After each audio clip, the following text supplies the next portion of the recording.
Mahalaga ba ba sa atin ang wikang Filipino? Kakalimutan ba natin ang ating sariling wika para makahabol sa ibang bansa?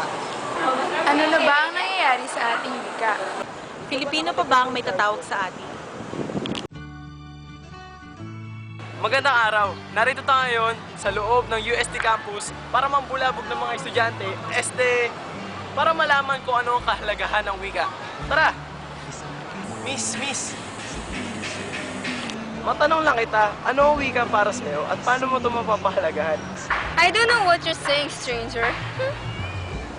Sayang, maganda ka pa naman. I heard that. Apple, go someplace nga na fit for you, like the trash over there, oh. Miss, matanong lang kita, ano ang wika para sa'yo at paano mo ito mapapahalagahan? Ay, ewan ko sa'yo. Tanong ka ng tanong, di naman kita kilala. Sabi, alis. Kuya yun, may magkasintahan.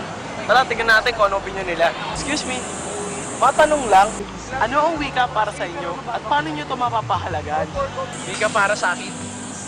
Ang wika para sa akin, kung paano ko sasabihin sa mahal ko, na siya lang ang buhay ko. Ikaw talaga, pinakikilig mo naman ako eh. Totoo naman eh. Kailangan ko na wika para sabihin ko sa buong mundo na mahal kita. Oo na, mahal din kita. Nako, alis na. Shadow sweet ng dalawa sa isa't-isa.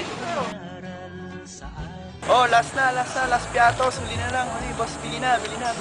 Boss! O bakit kuya? Bili ka chichirya, huli na. Sige.